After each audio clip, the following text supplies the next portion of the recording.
Welcome to Week 5 of the 2011 legislative session. From Tallahassee, I'm John Johnson, your Director of Governmental Affairs and Chief Lobbyist for the FICPA. Days 21 through 25 of the 60-day session were filled with some long days and late evenings as the size and scope of Florida's $3.8 billion budget shortfall came into sharper focus this week. As the House Appropriations Committee passed a $66.5 billion budget, while the Senate Budget Committee passed a $69.8 billion budget. The two budgets differ mainly in spending allocations and policy as relates to how each chamber plans to budget for reserves. As both proposals contain deep cuts in education, health care, and other services, along with some major changes in funding for state employee pensions. As both of these Republican-driven proposals contend that major pension reform is needed in order to close the gap between declining revenues and funding the state's critical needs beginning on July 1st. In addition to passing their respective budgets, both committees approved over 50 conforming bills, which are needed to amend various provisions within the Florida statutes in order to put the General Appropriations Act into proper posture before final passage. It includes bills such that range from issues relating to state employee pension and retirement, to higher education, and even the deregulation of professions bill that the SEER section fought hard to amend last week and were successful in removing the deregulation of community associations found in House Bill 5005. Under the House budget proposal, Florida teachers, state workers, and many local government employees would see their wages shrink as 3% of their salaries would go into the Florida retirement system, which is currently fully funded by taxpayers. The proposal passed by the House would also reduce the state's workforce by 5,245 jobs, budget $2.2 billion in reserves, and contains a conforming bill that would increase the retirement age for state employees hired after June 30th from 62 to 65 for regular employees and from 55 to 60 for special risk employees such as police and firefighters.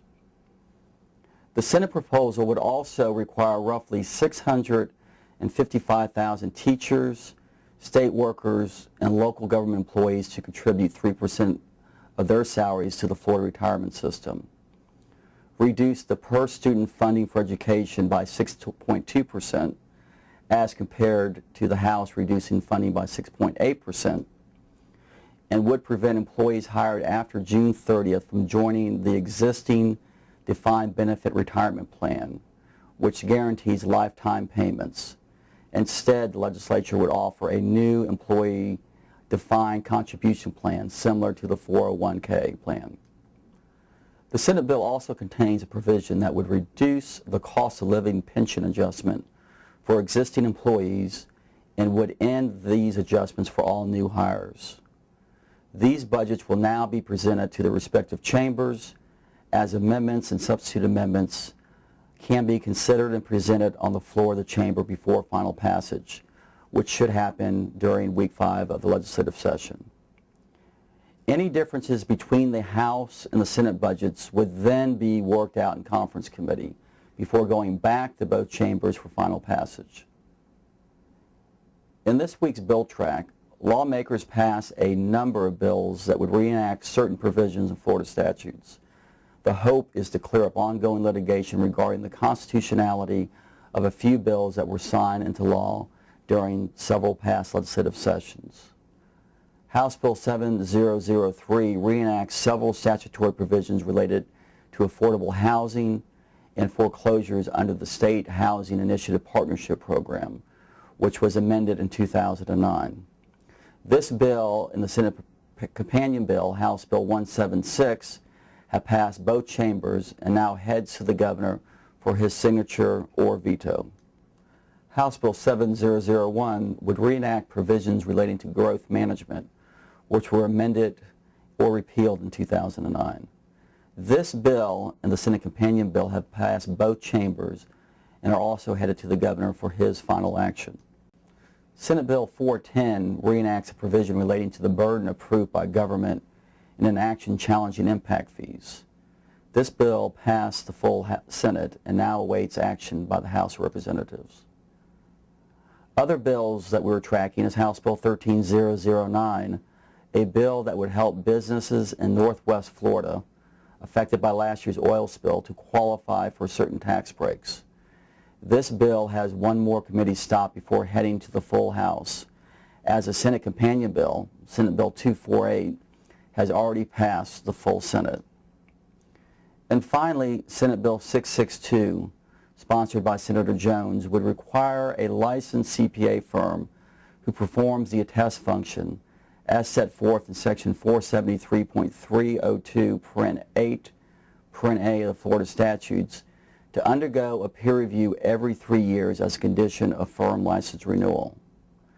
The overall goal of this legislation is to help improve a firm's work and to put Florida CPA firms on equal footing with their peers from around the country without being punitive, as Florida is the only major state and only one of 2 states that currently does not require a firm to undergo a peer review as a condition of license renewal.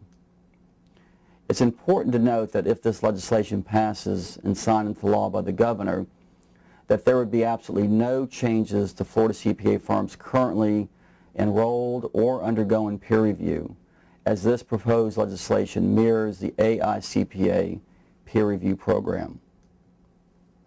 To track these and other bills of interest, log on to the FICPA homepage, click Gov Affairs, which will take you to legislative updates and then to bill tracking.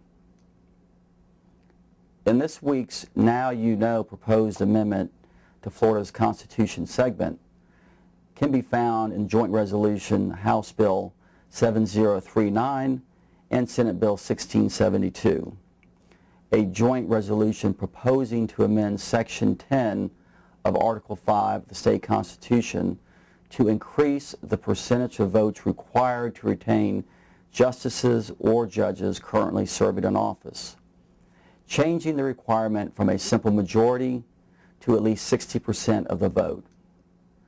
If this joint resolution passes both House and Senate by 3/5 vote, this proposed legislative amendment would be placed on the November 2012 ballot for voters to consider, which would require at least 60% of the votes to pass. And now you know. And finally, to end this week's report on an upbeat note, the FICPA's Educational Foundation's 22nd annual 1040K run, or perhaps more of a jog or walk for most of us, will take place on April 15th in the Coconut Grove. Proceeds from this event will be awarded to African American accounting students in South Florida in the memory of the late Lewis Davis, who was Miami-Dade County's first African American CPA. Last year's race had more than 900 participants and awarded $9,000 in scholarships. For more information about this and other FICPA events, log on to the FICPA homepage. And finally, if you have any comments, suggestions, or topics of interest that you would like to see covered on the future broadcasts of the Legislative and Regulatory Update, please email me, John Johnson, at johnson@ficpa.org. Until next time, have a great week.